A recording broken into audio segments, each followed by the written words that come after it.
Hello, everybody, and welcome to the Props Network podcast. I am your host, Steve Clark, and I'm joined this week by a new friend, Cole Steffensen. Hello. Hi, Cole. How are you doing? Hello. I'm doing great. It's so great to have you on. Yeah, it's so great to be here. Thank you for having me. Absolutely. You are the creator. You have this amazing show called Sports for Gays and Curious Straits. I sure do. Yeah. Which is an incredible concept for a show. Thank you. I'm proud of it. It's a live show, correct? Yes. Yeah. It's a live show, and we're currently making some videos and starting to pump some of that stuff out as well. I saw your Super Bowl video, and it's out of control. It's very funny. I love that video so much. It's very good. Yeah. If you guys are interested, what is your YouTube page? Sports for Gays. Yeah. I got the OG title. Yeah. We're still pretty small, so I think you gotta look it up or something. Yeah. I got a Twitter. I got an Instagram. Yeah. Find me. It's very good. It's very good. And have you found that you for these live shows, are people coming up to you afterwards and being like, this resonates with me? Yes. Really? Yeah. In a lot of ways. It's been funny. I think in a two-pronged kind of way, after the shows, I'll get gay people coming up to me and saying, sharing their sports experience, right. And whatever it was, and, they think it's really cool. And then I get other comedians coming up to me and pitching me jokes for the next one, and what they want to see for the next one, and the next sport that we want to cover, and oh, you should do this, oh, you should do that. So, I don't know, it's very, fertile ground for comedy. Absolutely. That's really, and sorry, go ahead. I've been really enjoying just making it, and yeah, that's amazing. Trying all the different angles. Do you have a team that you follow really closely, or are you more just a general sports guy? I'm a general sports guy. I got to be honest. I'm not too much of a sport. That's kind of the core concept of the show is why are so many gay people so averse to sports? Absolutely. And why is there this big kind of gap? You talk to so many people, a lot of women too. And, yes. There's just this big chunk of the population that's I don't know sports. I don't do sports. I don't do anything about sports. Yeah. And so it's kind of digging into why that is, who that is, and then trying to bridge the gap a little bit. Absolutely. Do you have any answers to those questions? I mean, yeah, I think sports, there's so many answers behind it. Sports is the most popular form of entertainment in a lot of ways, recently overtaken by video games, but historically and across the world, everybody's following sports. Right. And sports is one thing, so it makes this kind of monoculture right. It's a reflection of what the biggest chunk of your society is saying. Right. It's the macho, it's the kind of sexist, it's a little bit homophobic, any of those kind of things that are pervasive in American culture or around the world, they're going to bubble up in sports. Absolutely. Especially. Yeah. Men, especially, sports is a man's world, as we know, right. or believe, or whatever you want to make of that. But as a result of that, anybody who's kind of othered gets pushed to the side. Absolutely. And it starts very, very early. I'm sure with it does. Children. Yeah. And it sounds a lot more serious than the show is. It's very stupid. Right. It's very woo boo boo, and I tell a story very early on. I was 4 years old and I get into t-ball and I fucking hated it. I couldn't stand it. Coach was yelling at me to pick up the fucking ball. I just wanted to go. So I was never meant to be an athlete. I'll admit that. But right. I was sitting out in the far field picking clovers and making friends with ladybugs and all that kind of stuff. I felt from 4 years old, I don't belong here. Yeah. This is not for me. Right. I don't get these kids. They don't get me. Yeah. And so I stopped. And so you do have athletes that are gay and who are amazingly talented and get forward, but things keep blocking them. Absolutely. You think about Michael Sam in the Yeah, NFL. absolutely. Everybody remembers Michael Sam as the first gay man on the NFL, kissed his boyfriend on live TV, amazing kind of thing. He got cut before he actually played an NFL game. Right. So NFL has still never had an out gay man play a game. Right. And then he moved over to Canada and he was the first there. And then he quit. And he said homophobia was a huge part of that. I'm absolutely sure it was. Out of the four major American sports, only 1.5 of them, sports leagues, only 1.5 of them have had an out gay person play a game. And that's an out gay person. Out gay person. Because I think it is when you get into those locker rooms and you interact with those people, even if you are a gay man in, professional baseball, professional football, you're not going to subject yourself to the whatever it would be from your teammates and from the fans. Yeah. There's there's so much that goes into that. Back when the other part of it is a lot of people either stay in the closet or immediately afterwards they'll come out, you know, a couple of years later, and then they'll start doing work after the fact. But like being out and gay while being in any of these sports leagues, brutal. Yes. And it's the fans. Absolutely. It's the fans. I mean, in baseball specifically, just to be a black man playing baseball is hard enough. Yeah. Like absolutely. And it's 2020, like you would think these types of things wouldn't occur anymore, like playing outfield, having people from the outfield stands yelling obscenities at you. I mean, it makes sense that gay men aren't coming out and playing professional sports. Yeah, it's absolutely. It's really sad. It is. And it's just like, I don't know. The thrust of the show in a lot of ways, but but like the point behind it is like, we think in a lot of ways that like gay people have kind of reached equality, you know, especially when you talk in movies and TV and stuff. Gays have taken over. We own everything, or at least we pretend to. And like visibility is very clear there. And there is a market for gay content. Still, I'm not saying that anything is solved, but we have made huge steps. Sports? Not really. Not at all. Not really. And then it's so weird because then all of a sudden during Gay Pride Month, you'll get your Pride baseball hats and that kind of stuff, and it's like, okay, cool. You want to sell a hat? Wonderful. Where's literally anybody? Like, So that's challenging. It's rough. So that's one of the reasons I really think Sports for Gays is such a cool idea. It's like it's a whole new audience that I think can find joy in sports if they're introduced to it in the right way. And I just like, when I was coming up with the idea, it started at the Pit, and one of the old directors there said that like he didn't know how to do sports and comedy. Like he didn't know how to reach this audience that wasn't your Barstool Sports types, or like, or those kind of people, which like, you know, a certain amount of broiness is involved with that. But like, what about the Brooklyn hipsters? What about the gay people? What about the women? Like there is nothing about sports in any of these kind of spaces. And like, I've done my research. I don't know. I'm not following any of it super, super closely now, but I feel like I'm at the point of literacy in these stuff where I enjoy myself when I watch a sport, when I observe a sport happening in front of me. Like, I have the baselines to understand what's going on, and it's fun and it's cool. Absolutely. And like, you get somebody who's good at explaining it and telling you the story behind everything. It's so engaging. That's what it is. It's like, it is drama. Like at its core, it is like a reality show you're watching unfold in front of you. Like that is exactly what my friend David says whenever like when he talks about why he loves sports. It's like a play, but you don't know what's going to happen. You have no idea.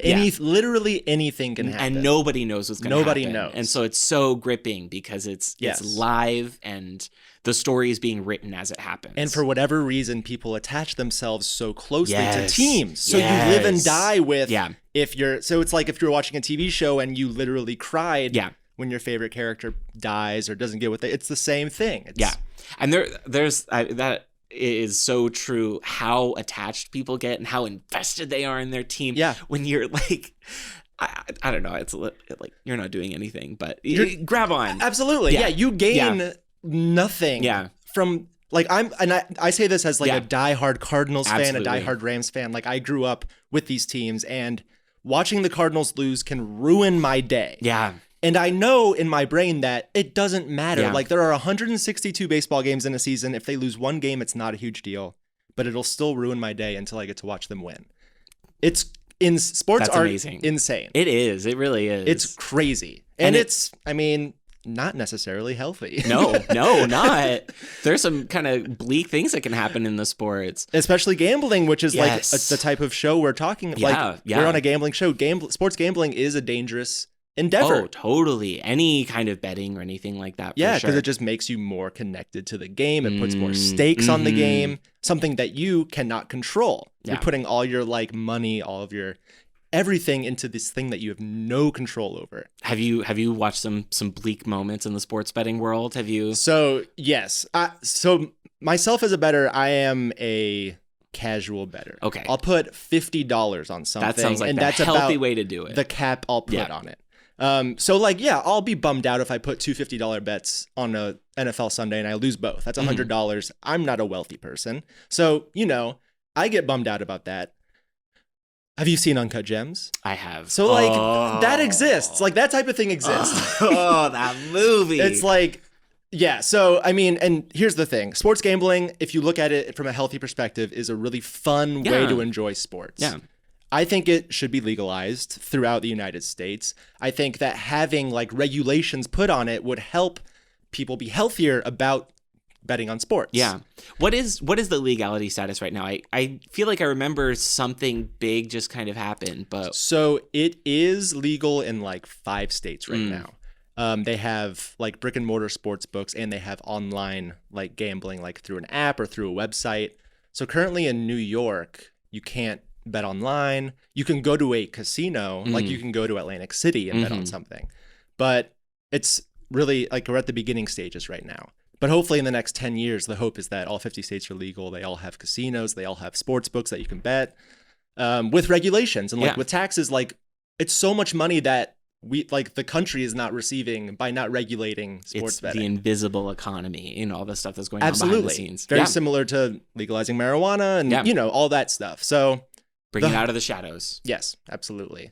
Okay, that's too much serious talk. Let's talk about esports. You're an esports fan. I am. Yeah, I've watched an esport on my day. Yeah, I've seen. Yeah, I'm a kind of a giant fucking nerd on top of everything else. Yeah, that's great because that's a different perspective too from what we usually talk about. Esports betting is becoming big in the United States. It's already big in like UK, overseas. Here's the thing. I like video games. I play video games. I'll occasionally watch video games on Twitch.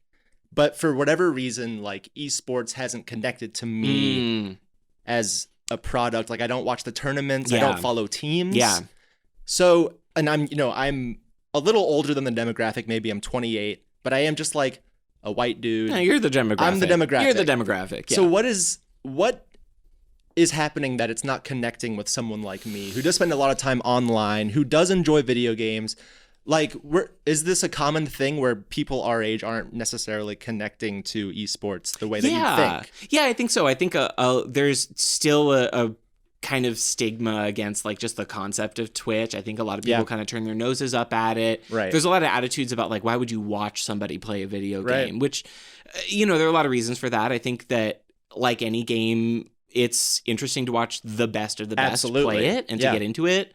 I think probably it's maybe the reason I'm not into sports as much as you are, is that like I don't have this extensive background in sports, and you probably you probably click around and watch a couple videos, but you're not watching the scenes or that kind of stuff. So like it really does appeal to a very specific kind of person who likes to dig into a system on a game to really understand the ins and outs of everything that's going on. There's so much complexity that's there. Yeah. It's a direct translation to sports and esports. Absolutely. But I think it's just how you were raised and the kind of things that you like. Right. So maybe I'm saying you don't like video games enough. Like that's your fucking problem. You're not a real gamer.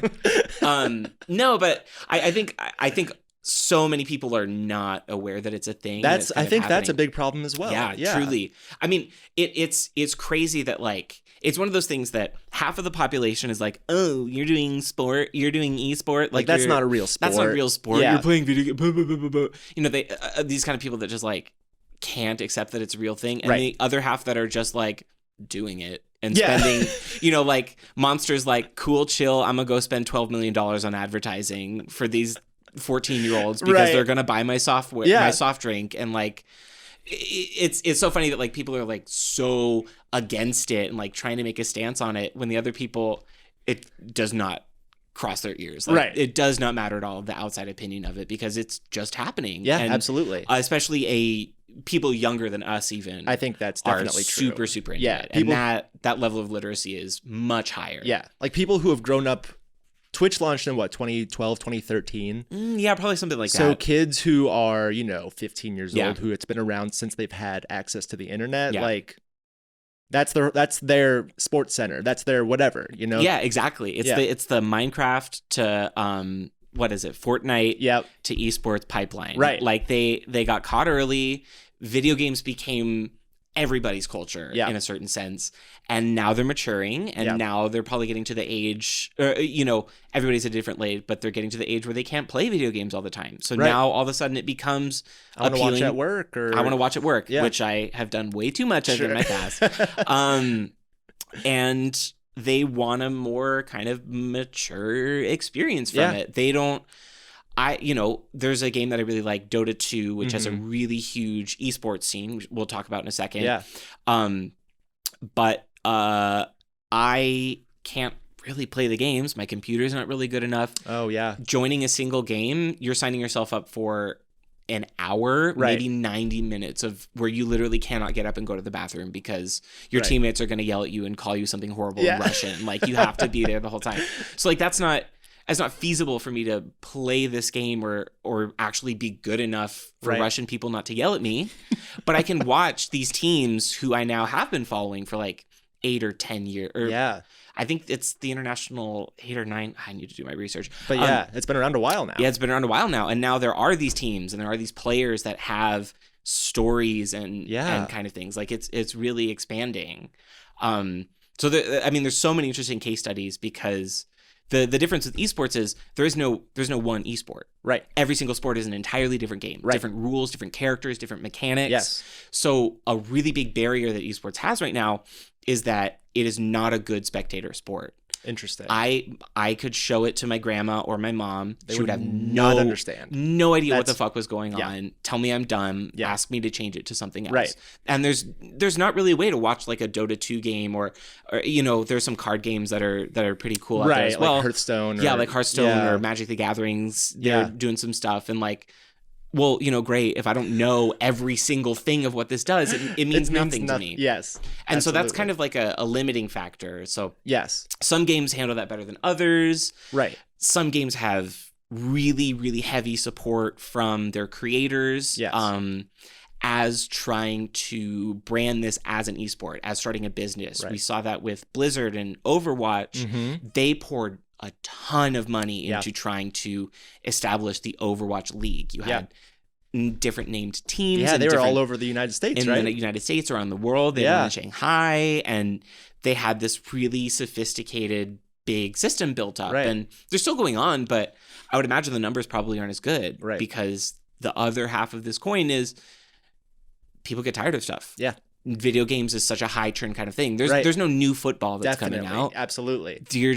Football is just going to be the same league over and over again for a couple times. But like new stuff comes out and people get bored and the eyeballs are always switching channels constantly. That's so interesting. It's just like there's so much to think about, like the ways that it does and doesn't interact with sports and like how these different companies are trying to make it a thing. Right. Yeah. So you were just saying like, so Dota 2, that's been around for, you said, like 8 or 9 years. Yeah. So that one's had some staying power. Yeah, Dota 2 has had some major staying power, and this is where I'm going to pull up my notes. Yeah. So Dota 2 has had major staying power for a couple different reasons. Yeah. And its story is really interesting. Like, you thought you were going to talk about gay stuff. Now it's nerd shit. No. So it started out, Dota 1 was like this really old game from the 90s that was a mod of another game that somebody had made, but it caught on like fire. Everybody loved it. Yeah. It started the genre that is now League of Legends, Heroes of the Storm. Okay.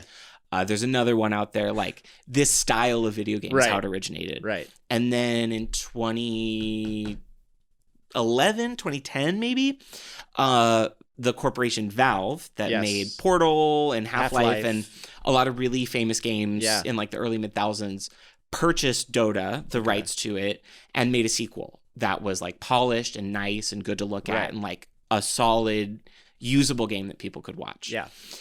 From there, they started their tournament system called the International. And that's really how they've managed to stay big for so long. Was that like the first like big gaming league tournament? I can't imagine that it was the first. I think there have been smaller concepts of leagues and teams and stuff fighting. I know StarCraft has a really long history of competitive play way before, super popular in South Korea. Yes. But they started the International too.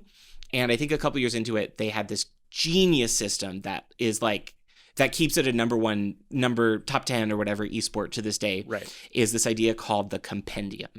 And so the compendium is something that each player You go into your account, right? You pay $10 or something like that. Okay. And you get access to every possible stat that you could imagine about this tournament that's going on. You want to know the kill to death ratio of your favorite player from your favorite team, you can find that. Oh. Extensive, huge betting system to get cosmetic items, to get gold back, to win things. That's cool. You pick the person that you want to win. You get live stream. You get a live direct access to watch the game with the professional commentators. Right. Dota 2 has really good commentators, by the way. They're very energetic and great at their jobs.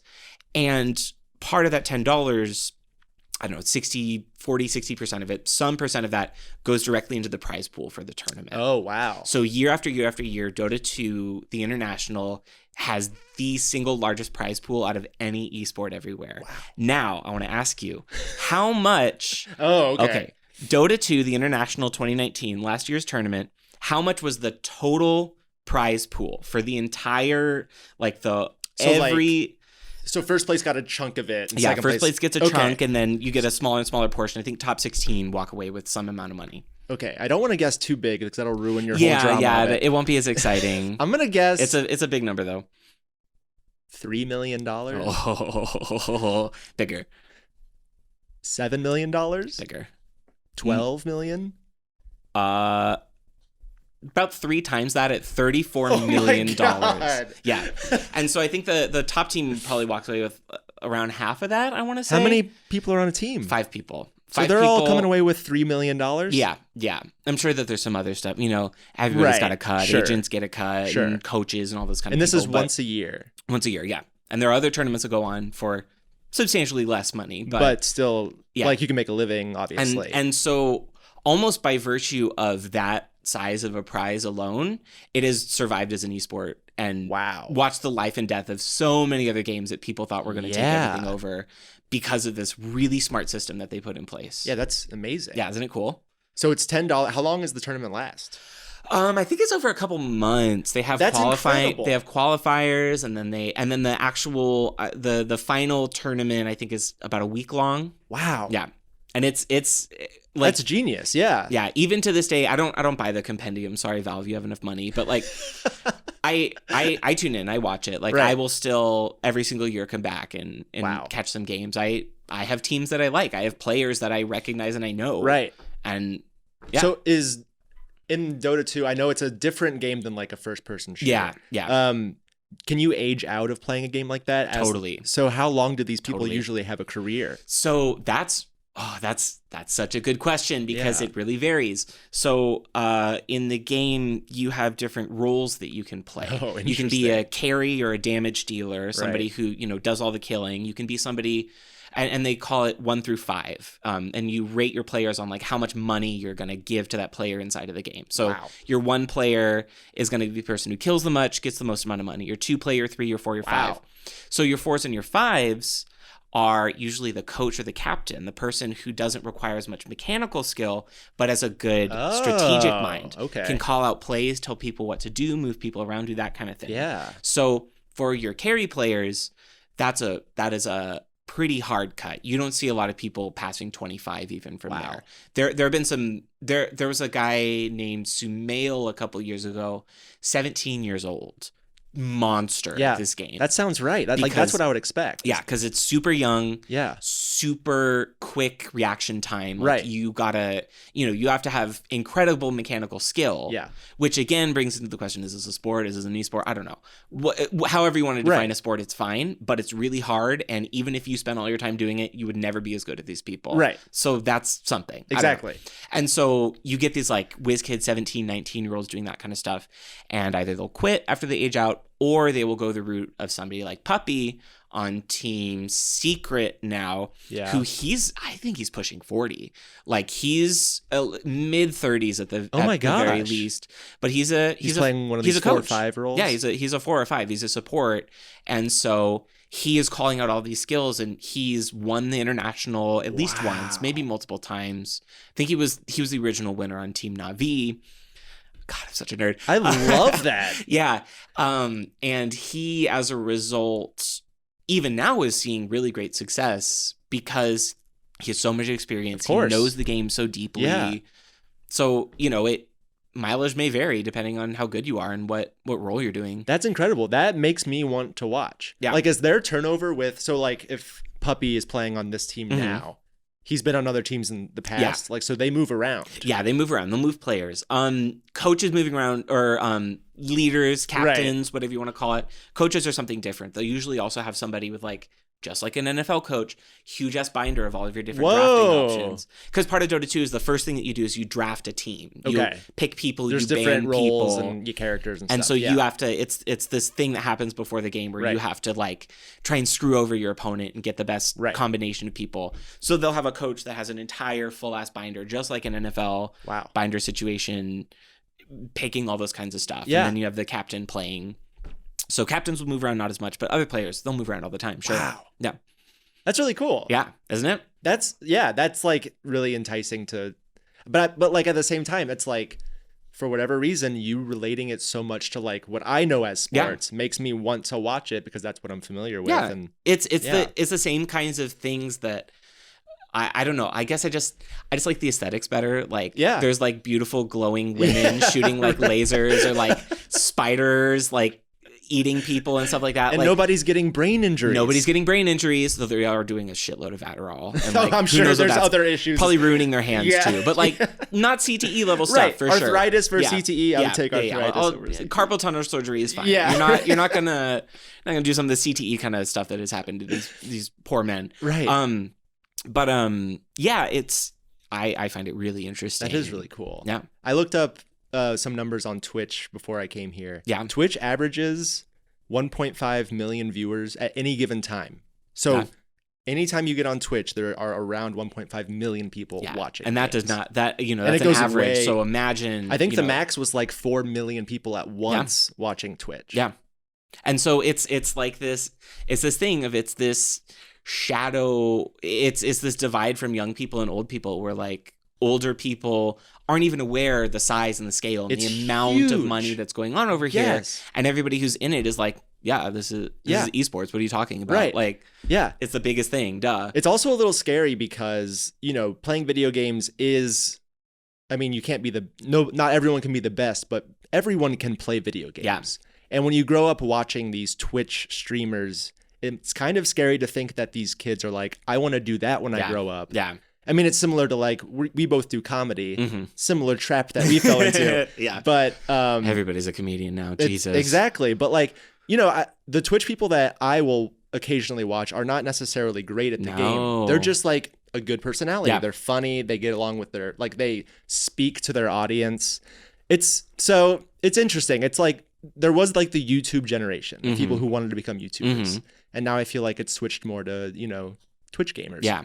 Yeah. And there's a lot of interesting kind of stuff from like a labor perspective about like the streamers and that kind of stuff. The New Yorker had a really good article about them like year and a half ago about this management company for streamers. And they were talking about like, he has this house out in some beautiful place in San Diego where they can go and relax and rest and recuperate and come back and do their kind of thing.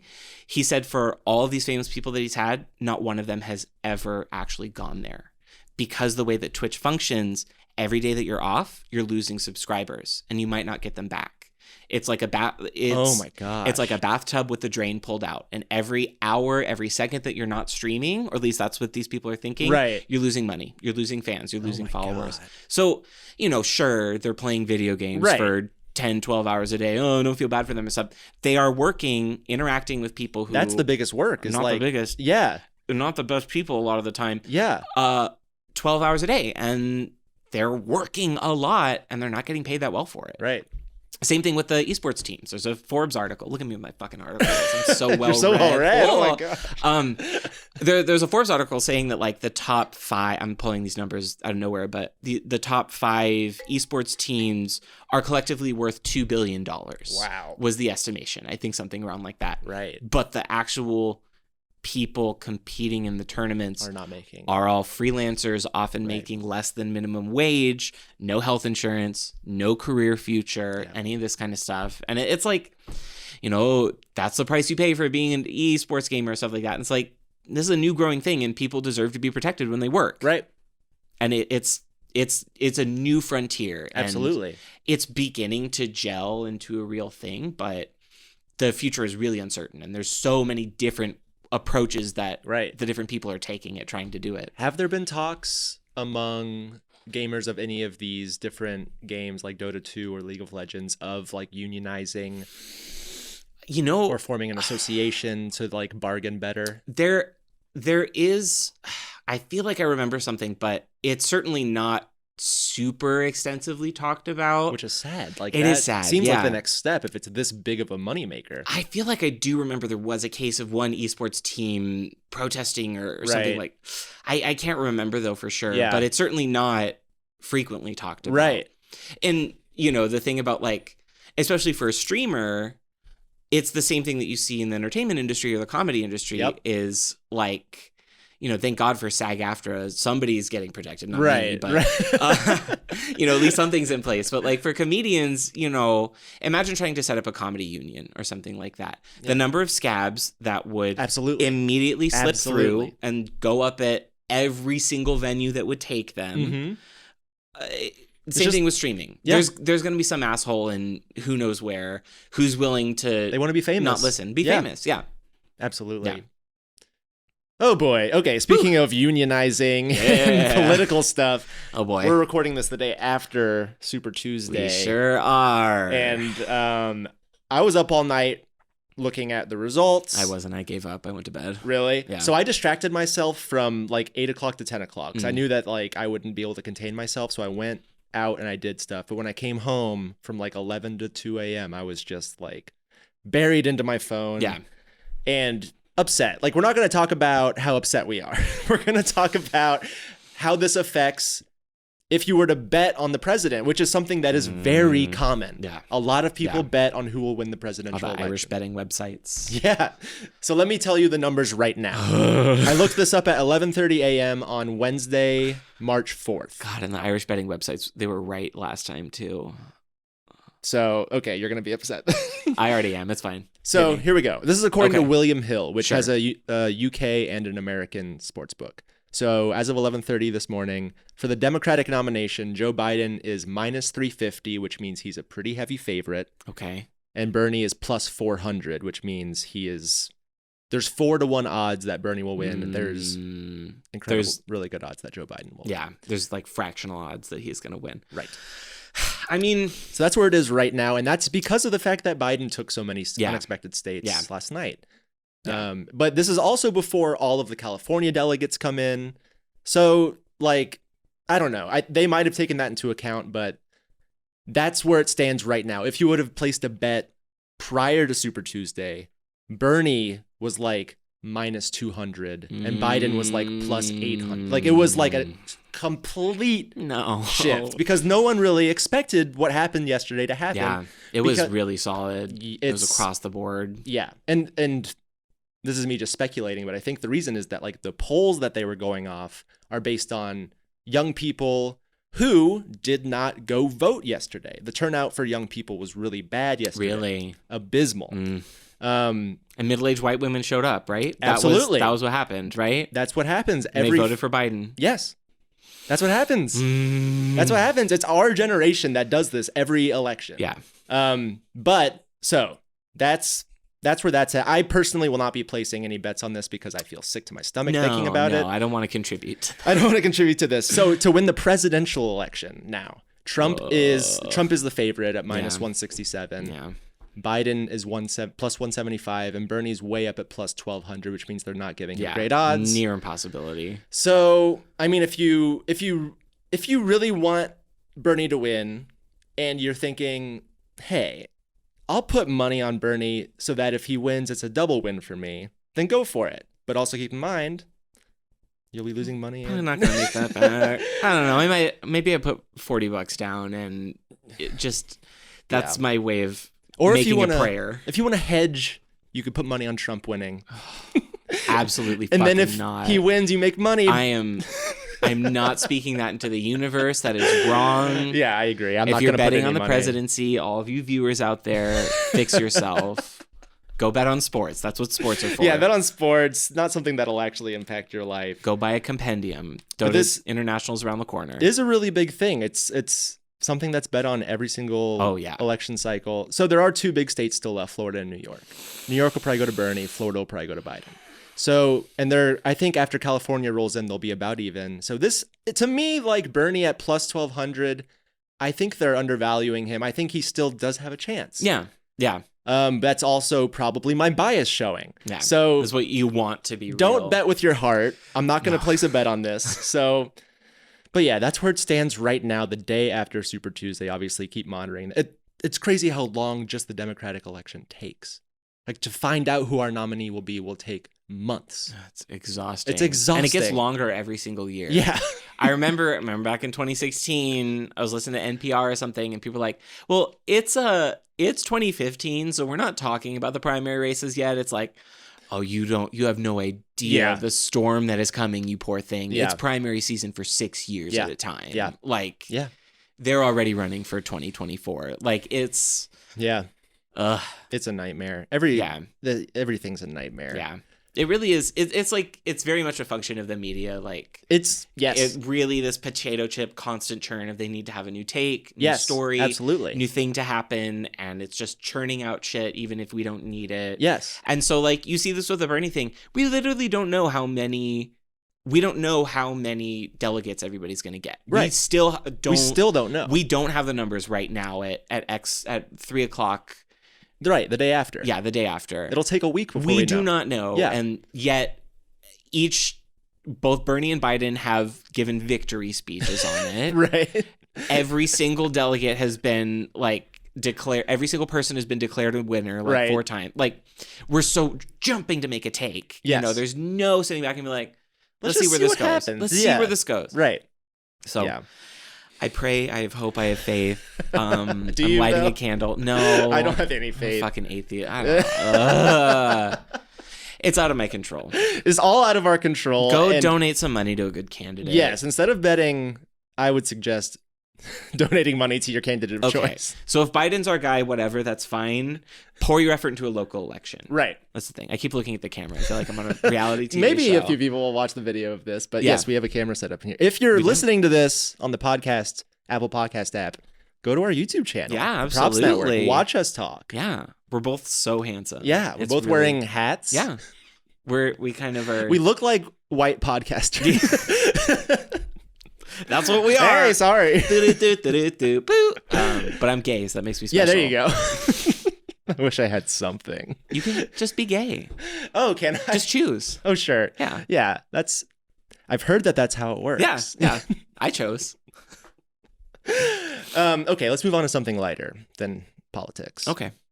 XFL. Are you familiar with this league, this new football league? I am aware of what it is. So I am a big football fan, so I've been like keeping up with it, as sad as that is. You're the only one, apparently. It's true. The numbers have been going down drastically. I think since week 1, we're only in week 4, the numbers have halved of viewership. Wow. Yeah. So it's not, I mean, if they can maintain where they are right now, they'll be fine. But the trend is that it's going to continue going down. The like allure of this new league is wearing off. Luckily, it's only a 10-week season. So we're almost halfway through the year. That was smart of them. Yeah, just make it short and then people can't get tired of it. Yeah. So they're just going to have like the XFL Super Bowl in like 5 weeks and just be done with it? Well, it's 10 weeks and then 2 playoff weeks. So 12 weeks total, which is still short considering NFL's like a 21-week total it goes on season. And on and on. On and on and on. And I love it. But okay, so I want to see the XFL do well. I like having football year round. Yeah, I think that there's a space for that. I think so too. It makes sense. Like, why wouldn't we keep watching football when there's like summertime and like barbecues? Right?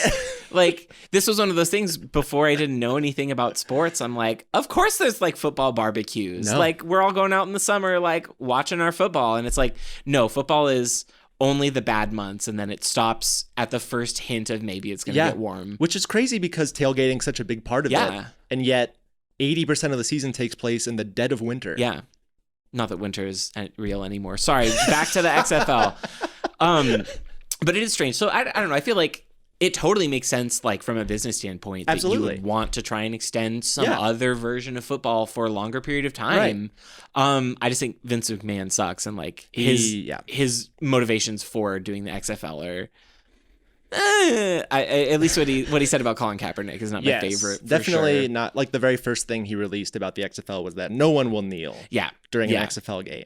And or they'll be out of the league. Ooh, somebody's putting their flag in the ground. Yeah, immediately putting their flag in the ground. And I'm sorry to say, I can barely be bothered to watch a normal football game. I will not. You'll not watch an XFL game. I have not been converted to the XFL. I understand, and listen, the quality of play is not even close to what the NFL is. It significantly? It's significantly worse. Sometimes it's like watching a high school football game. Sometimes like there are probably 3 good teams in the league, and the other teams are still figuring it out. They are not. It's arguably not worth watching. I've been keeping up with it because I am a football fan. Yeah, and because they put a team in St. Louis, and the Rams left St. Louis a few years ago, which I was very bummed about. So like I'm like excited that there's a football team in St. Louis, and it's fun to watch that dome, that stadium get filled with fans who are like excited about football again. So like there is some like interesting storylines that are kind of fun to follow, but at the same time, it's losing viewers. The quality of play is not great. Something needs to change. Yeah. And do you have any ideas for how they can make it better? How they can draw in a new audience? I mean, Vince, get the gays on board, like NFL. How would they do that? Oh my God. Sexy calendars. No more pants. Turn it into rugby because the rugby guys are hotter and they don't wear as much equipment, which gets in the way of me seeing the pecs. You're going like full in on a gay audience then. I think has the NFL tried it? Has that worked? Certainly. Yeah. So here's the thing. All the things you just said, I would continue watching as a straight man because I like football so much. Great. So this is a good plan because it would get attract a gay audience. It would keep some of the straight audience. I love that idea. Thank you. I also just make it sexier. Yeah, make it sexier. I also think that the concept of the halftime show has not been explored as much as it needs to. Every game has a halftime show. Yes. And actually, I think we should kind of flip it a little bit. So you have a concert. And then you have 15 minutes of football. They do their thing, and then another concert on the half end of it. And I mean, how could that not sell? How could that not work? Honestly, not a terrible idea. I will say, as hilarious as I am, I do love a halftime show. I wish they would bring it, maybe not into every game because I think people would get bored of it. Sure. But I'd love to see like the big final qualifiers or like the big super. Right. Or maybe like Sunday night football every week. Yeah, Sunday night football, something like that. Like it exposes people to, Jennifer Lopez, which was the most important thing. That was a wild halftime show. It was so good. I was completely so entertaining. Just like I could not think of anything else while watching it. It was like it fully captivated you. It was a really good Super Bowl this year. It was a good Super Bowl. It was a great Super Bowl. As a big old homo, I enjoyed the whole thing, game included. Yeah. It was a gripping game. It was a great game. I was following right along. It was a really good time. And the best part about the halftime show was how angry it made so many people. Yes, I love that. Choke. Yeah. Okay, let me look at my ideas for improving the XFL. Yeah, hit me. Okay. Similar to Survivor. Oh, I think that one player should get voted off of a team after every loss. Yes. Right? Yes. It really gives you stakes to play the game harder. Yeah. Yeah. I guess like, so then at some point there are going to be teams that like lose so many players. They're getting smaller. You're going to have to reshuffle people. Yeah, absolutely. Like in Survivor. And then all of a sudden we're stealing the good people from the other team. Yes. And you're totally changing. I love that. Making new alliances. Yeah. Oh, trying to backstab players on your own team because you want them off? Yes. Sabotaging their plays so they look bad? Yeah. That adds a whole new level of drama. Okay, this makes me think, what about you draft people right before the game starts? The league is all up for grabs. You line maybe there are some people that stick around, there's a certain number, but you line up people and you do it high school dodgeball style and you go out and you go do the football right there and then. And that's how you play. I don't think it would be very good for the games. I think practice is important or something. Yeah, the chemistry wouldn't necessarily be there. But I mean, could you imagine the 15 minutes? Like the betrayal, the storyline. There'd be so much drama. Yeah. I do think making the XFL more like a reality show is the way to go. I think so. It needs that something else. It can't just be NFL 2. Right. Because anybody who's good enough to be on the NFL will be on the NFL. In the NFL, yeah. And they've tried to do things like they have, during the game, they will interview the coach like while he's calling plays. Oh, which I love. They'll interview players right after they come off the field, which I think is such a good idea. I love hearing people's like thought processes about the games that they're playing and like that kind of next level. That's really cool. It is really cool. Yeah. But at the same time, what if they all lived in the same house? You know? Oh, reality TV show. Oh my God, no, we gotta fucking call Netflix. But can it be somebody other than XFL? Can we make our own football league? That's a reality TV series as well. Okay. They all live in the same house. Yeah. That sounds great. And then you document their lives, and then the games happen. Right. And then think about the advertising revenue, because it's full sports games that they have to watch. And then it's like Big Brother the rest of the time. Absolutely. They have like 10 hours of Big Brother a week. The show can be on every night. Yeah. And then the games can just be have on a Sunday. live stream of their houses. Oh, boy. Yeah. I think we did it. Yeah.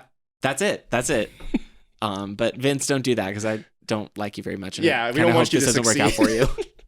Let me do a quick ad read here. All right. This podcast is brought to you by thepropsnetwork.com. Visit thepropsnetwork.com for all the latest betting news and the best bonuses from the top legal betting sites, like a sign-up bonus of up to $1,000 at DraftKings, or $20 completely free at Unibet just to try it out. If you just sign up at Unibet, they'll give you $20. Oh my You can't do it because you live in New York. Oh, yeah. Pennsylvania and New Jersey. You must be 21 years or older to bet. If you have a gambling problem, call 1-800-GAMBLER now. Important we get that out of the way. Yeah. Thank you, the Props Network. Thank you, Props Network. Thank you. Okay. You're a big fan of reality TV. I love me some reality TV. Reality TV. What's your favorite reality TV show? 90 Day Fiance right now. Oh, yeah. 90 Day Fiance has really consumed my life. Yeah. I've never seen that show. So it's about the 90-day H1 or K1 visa. Basically, it's you say that you're in love. The person moves in on a visa, and then you have 90 days to get married from the time that they land in the country. Every country has this? No, it's for the United States. So bringing people over from the United States for this country. And it is the story of those 90 days and the disasters and all of the crazy different kinds of people that go on. So all these people they've like been long distance dating? Oh, it depends. Some of them have been long distance for a long time. Sometimes it's a 58-year-old man in Maryland who met a 19-year-old Filipino girl over a language website and then asked her to come on over. Or they met once and they were there for... Your mouth is like wide open right now. It's so good. And like season 4 is probably my favorite because that is a season of Danielle and Muhammad who... Danielle is this very strange older woman from some part of the country. Yeah. I don't know where. Muhammad's from like Morocco or Tunisia or something. And it is just so obvious. Like the hatred in his eyes when he looks at her is like so apparent, but he's like there for the green card. Oh no. Won't admit it. And she's like very delusional about the whole thing, but she's kind of crafty in her own way to keep him coming back. Is the best. Holy cow. She's the greatest villain on television ever. I mean, both of them collectively. Like neither of them have good intentions. They kind of deserve each other in a way, absolutely. You know? Like it so good. Thinking about reality shows, I think that reality shows are very similar to sports, like we mentioned before. And to make watching reality TV even more interesting, you've done this before, I know for a fact. You can play fantasy sports. You can bet on reality. Yeah. It's super fun, especially in competition games. Yes. In competition shows, rather. Yeah. It seems like it's much more sportified where you can like play a fantasy sport. Yeah. Any kind of TV show where somebody gets eliminated every couple of episodes or somebody like wins or get a prize or something, you can make it work. Absolutely. And it's so fun when you set up a system that like works and you get people involved and then you're making predictions and stuff like that. It's a good time. Did it When did you do it with RuPaul's Drag Race? So I did it twice with RuPaul's Drag Race at my old job, at a place called M&R, around my office, and it was called the Hunter Dome, and it is this very extensive spreadsheet system that I made up to do RuPaul's Drag Race. Yeah. We did it for season 10, and then All-Stars 3, I think, maybe season 9. Yeah. All the seasons are running together, but so basically you can post a link on it. I'll like make a public Google Doc or whatever, for example. But it is the system where basically every week the players come in and they choose 3 queens that they want. Okay. And so whoever their 3 queens are, any points that the queens earn that week are theirs, any points that the queens lose are theirs. Right. Queens get points for, I decided like the basic stuff, like winning a challenge, being on the top. There's a YouTube series where they rate their outfits, and so they get a toot or a thumbs up, they get points for that. And so negative if they don't like their outfit, if they go home and they lose points and stuff like that. And that's so incredible. Every single week the points build up and it gets really risky and dangerous, and it was really fun when we did it. And this could work for any competition game. Like The Bachelor, this would be incredible for. Survivor, which is my favorite reality show, this would be incredible for. I went online and I found people who have done this with The Bachelor.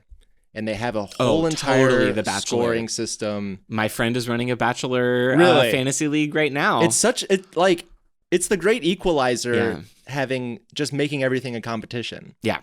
Anything can be fun if you're competing against Absolutely. People. Who needs to get along and make something together? Let's tear each other down and fight and win.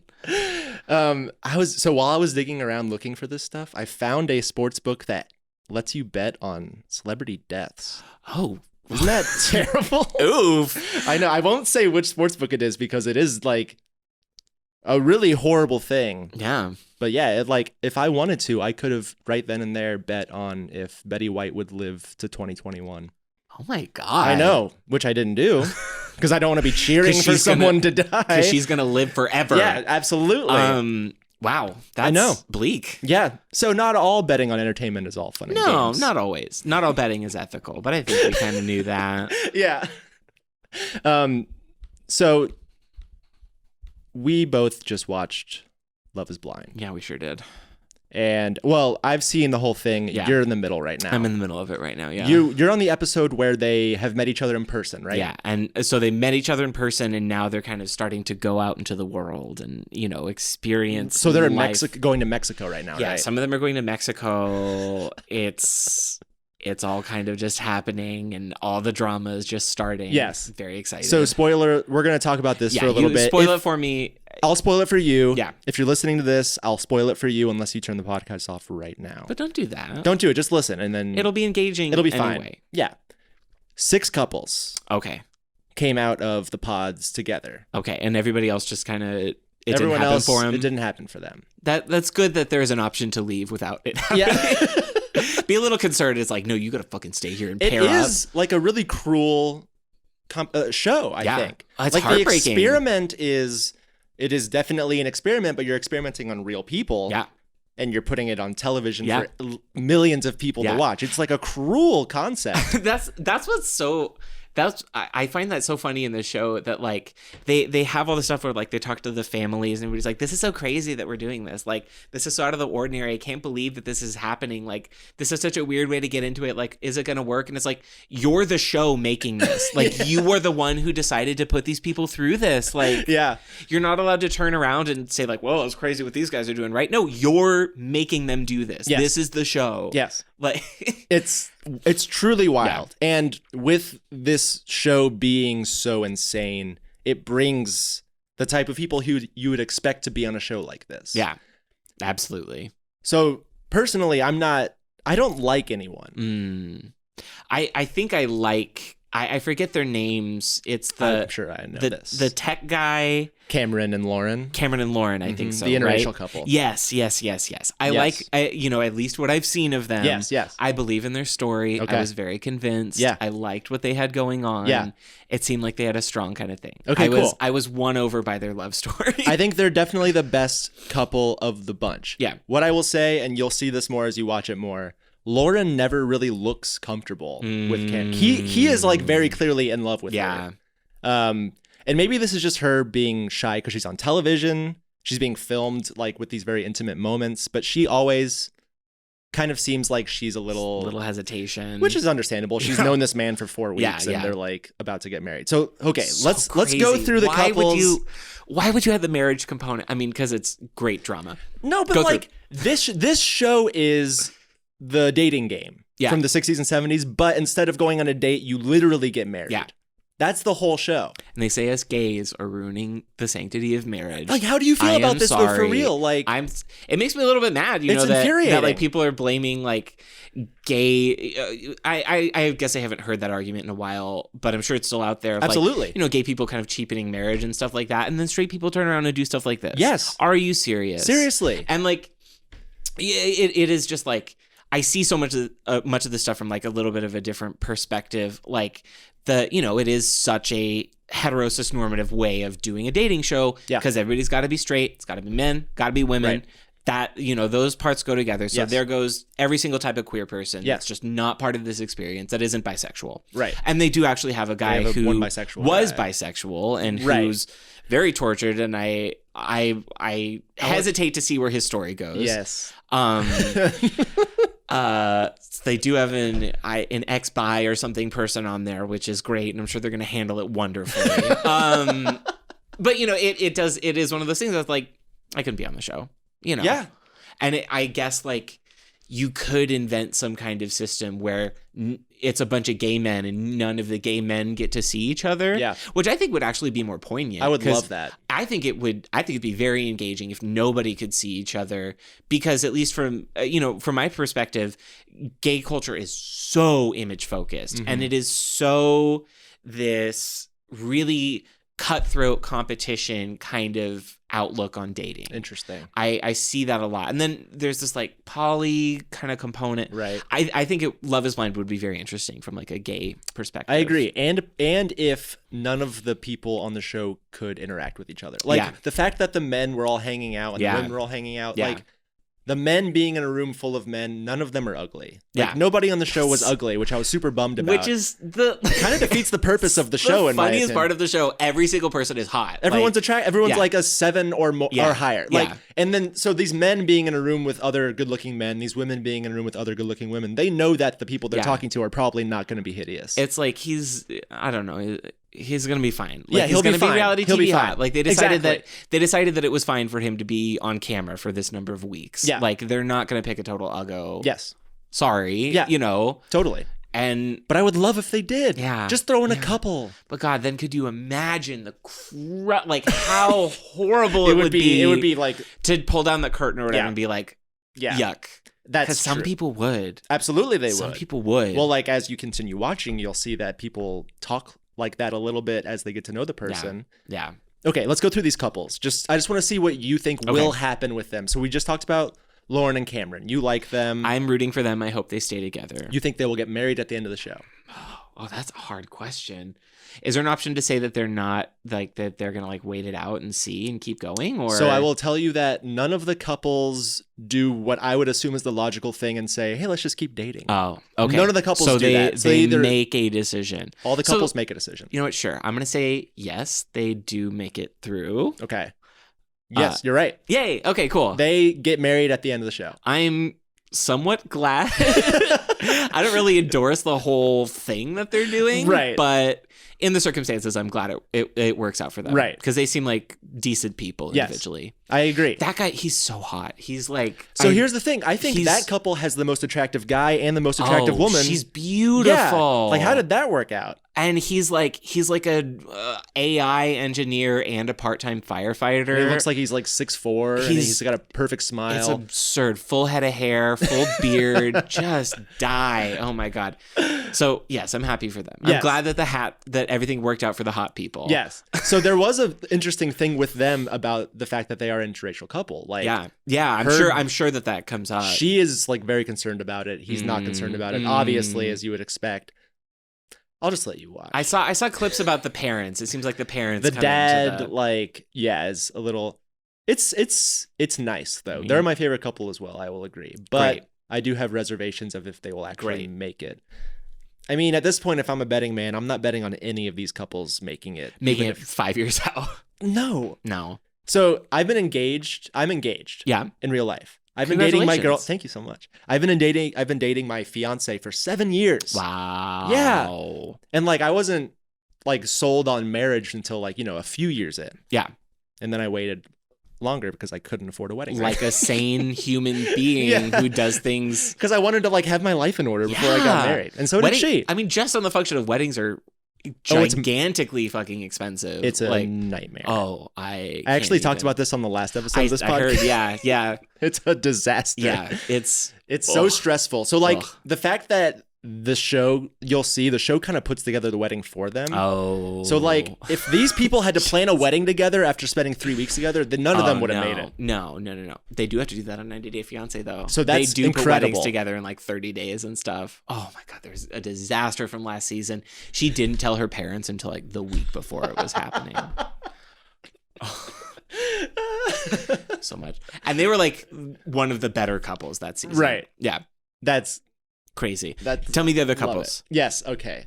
Jessica and Mark. Jessica's the blonde girl who was in love with Barnett. Oh, she's the 34-year-old and the 24-year-old. Do they make it? I want you to guess. So first off, I guess I got a little spoiled that they do end up leaving the thing together, but that makes sense. Sorry. No. I guess I'm spoiling everything else. You told me that I was getting spoiled. No, I'm in. It's fine. Yeah. Do they make it? I'm gonna say no. I think Jessica's a little bit of a wild card, and Mark maybe isn't gonna stand up for himself enough. Wow, you like kind of nailed it. Yeah. They do not make it. It's Jessica's decision. The whole 10 episodes, it seems like she's still in love with Barnett. Uh-huh. And why? He's fucking boring. He's like, and his jokes suck. His whole personality is his shitty jokes. He's just and all the women love it. I've met 12 million Barnetts. That's the thing. I went to college in San Diego. I've met 12 million Barnetts in San Diego. That's the only kind of person that there is there. Yeah. I believe that entirely. He does grow on you as the show goes on, though, because he grows up a little bit. Yeah. Anyways, Jessica seems like she's in love with him the entire time. Mark is like way too nice. He's so sweet. He's so young. Mark, turn gay. I will love you. Come on. Yeah, he seems like if he loves someone, he will like put his whole heart into it, which is so nice, but he chose the wrong girl and it's devastating to watch. It's such a beautiful connection to start with. It's so sad. Just wait until you watch how they are in person because it gets like cringy. Oh, that's the worst. Yeah. That's great. Okay. I know. Just thinking about this, like it's sad. Yeah, it is. But also kind of funny. But it's also funny because people sign up for it. Time. I would never sign up for the show. No. No.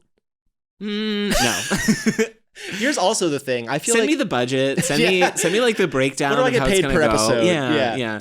I feel like knowing myself, if I were to be on the show, I would either not take it seriously and like treat it like a joke. I think I'd treat it like a joke. If I bought in though, I feel like I would get screwed over. You know what I mean? You'd have your heart broken. I would have my heart broken. Yeah. Absolutely. I think so. Yeah. I think I'd fall in love with somebody hotter than me and then Absolutely. Smite. And then I have like, we don't need to get into all this, but I have no self-esteem. So like if it's someone attractive, I'll be like, oh, they made a mistake. Totally crushed. So yeah. You're handsome. You're doing great. Oh, wow. You're Thank fine. you so much. Yeah, you're doing great.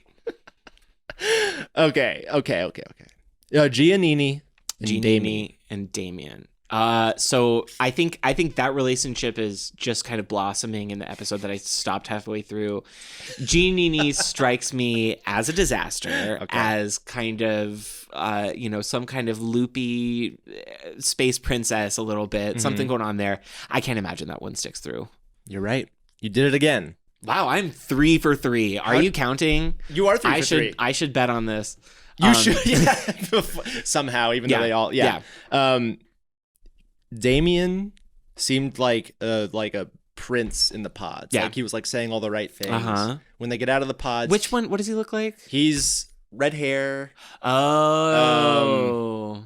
I don't really know how to explain him. He's I short, see. but you can't really tell how short he is. Oh, is he the one who like started out saying like it's weird that I'm short? Yes. And he like has like the super dumb like rooster haircut and he's kind of buff. He's kind of buff. I don't know what his haircut looks like. He's got that like undercut, but like really severe. Yes. Yes. The one with the stupid hair. Oh wow. No way that one works out. No way that one works out for sure. On the I won't spoil this for you. I'll just tell you that they did not make it. Darn. And the way that it happens is kind of crazy. Oh, I love that. Okay, Kelly and Kenny. Which one's Kelly and You Kenny? probably don't remember this couple because they are the most boring couple on the show. So then they're probably going to make it because boring people go well together. Kelly is the health coach. Oh, okay. Kenny is the guy that looks like Bradley Cooper. Let's say that I hope one of that, they probably don't. I think the look on your face says they don't. I don't know. I'll put down my coins and say that they do make it through. They don't. Yeah. Ouch. Yeah, and I don't really have much to say about this couple because they were so boring. Yeah. But I guess that happens if you're casting a reality show. Like, you're going to get a dud. Yeah. It happens. Not everybody's actually good at being a reality person. And then the last couple is Barnett and... Do you know who he ends up with yet? Barnett and... you know what? Don't spoil it for me. Okay. I think... Oh, no, Tank Girl, right? Yeah, he ends up with Tank Girl. Amber. No way that one works out. No way. They get married? Yeah. Ah! Oh, wow. I didn't see it at first, and then like as it goes on, they seem like the only couple who has any chemistry at all. And I think it's because they both are treating it like what it is, which is like a silly experiment that's like kind of a joke. But then they still go through with the wedding. They like get married. Good for them. She's a nightmare. She's a lot. I feel like if I met her in person, we'd be friends for like 3 months and then something small would happen and she would block every point of contact from me and never speak to me again. That sounds about right. I've been friends with women like this before. We're like real good time and then done. Yeah. Like out the door. Like seems like a lot. Oh my God. Yeah, I'm sorry I spoiled everything for you. It's interesting that it makes me want to watch it more. Oh, good. Yeah. So the stages they go through is like a Mexico resort week. Then they move in together into like an apartment. And then they have a wedding. Just could you imagine what somebody from like the 40s, you like dig them up. I know people from the 40s are still alive. Shut up. But like you take some like old timey person and you sit them down and you explain this, like how scandalized they would be by the entire thing. Like it would. It's so crazy to think how far the culture shifted in such a short amount of time. Oh. And our attitudes on marriage of like, it's so different now. Yeah. Also, speaking of that, one of these couples never had sex. Crazy, right? They went the whole time without having sex. That's another thing. You watch these reality TV shows or these like your bachelors or whatever like that. The adult virgins are out there. Like there are hot Christians who are saving themselves for marriage and who have never fucked before. And it's crazy. I didn't know these people existed. I know. Like they're all in like Wyoming or Montana none of them or something. Live here. No, none of them live in New York. No. Everybody's just fucking on the streets of New York. Like it's just like, it's nothing. But it's crazy. Like I know. Where do they find these people? I have no idea. It's wow. Yeah. Wow. I would love to see this show, but instead of being in pods, it's like The Masked Singer where they have to wear like very intricate costumes and they spend time together, but they can't see each other. I would, I feel like in 5 years we'll see a show just like that. Yeah. If 5. Yeah. Can I get an over under on that? Yeah. So what do you think? I think under 5. Yeah. I say the next 3 years it's gonna be Masked Singer dating, and it's gonna be celebrities dating each other. That would rule. I would be so into that. We invented 2 amazing television concepts today in this room. Yes. Wow. Amazing. Genuinely good ideas. Okay, the other show that I want to see is Love is Deaf. You don't get to talk to each other at all, and you only get to decide if you want to marry each other based on looking at each other. No personality. That'll be here next. That's a next year show. Yes. Yeah. That is just a direct spin-off of Love is Blind. No communication. All you get to do is look at each other naked. Just like make faces. And say yes or no. Yeah. That's my pitch. Yes. I'm in. Thank you. I agree. Okay, we've been talking for over an hour. We have. I know, We've got some good combos in. Before we say goodbye, is there anything you want to plug? Yeah. As I mentioned, I'm doing a show, Sports for Gays and Curious Straights. We're still picking a date, but we'll probably get one up in April at Caveat. Cool. If you want to hear, I do stand-up. I'm on a sketch team at Super Sketch Tuesday at the Pit. Great. Follow all this and more. My Instagram is Cole or whatever. Okay. And my Twitter is Cole Steffensen. Oh, you don't have the same. Fucking Cole Steffensen. Oh my God. Okay, this is a story. Pause. The fucking Cole Steffensen account on Twitter is an account with 0 posts and 3 people are following him, or he's following 3 people or something like that. I was so mad. I DM'd him. I reached out. Okay. Hey, do you have access to this account? Like, whatever, like I'll even Venmo you $20 because I want that social media. Right. I just want to be able to put my There's no way they responded. Did not respond. Yeah. I did some fucking digging.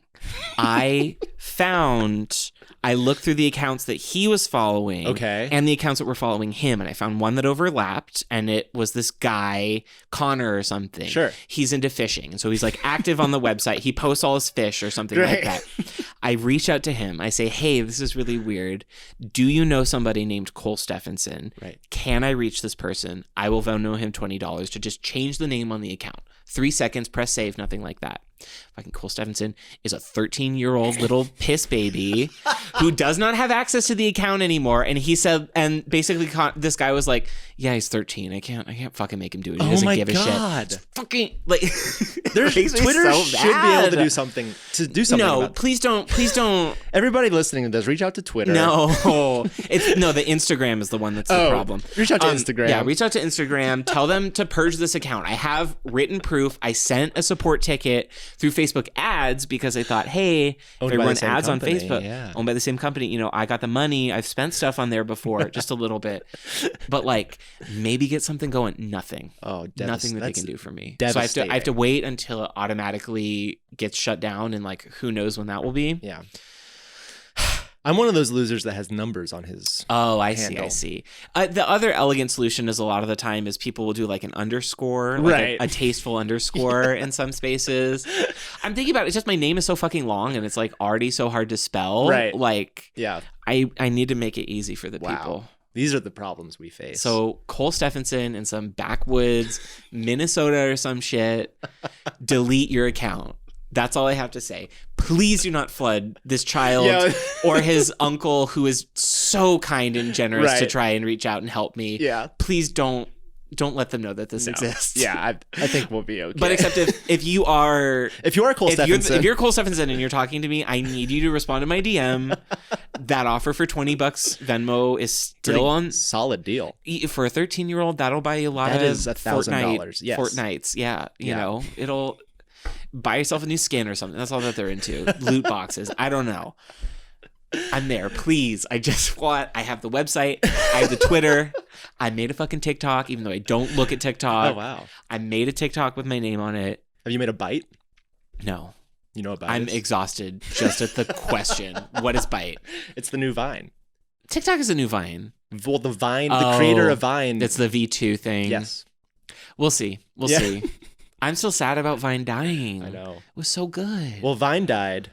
The guy went to HQ. He started HQ. Yeah. HQ just died. Oh, so now he's all in on Bite. sad. So Bite could, if he puts all of his energies into Bite. Well, he's 2 for 2 is like I know, right? good stuff, Yeah. but not that great on the longevity, buddy. No.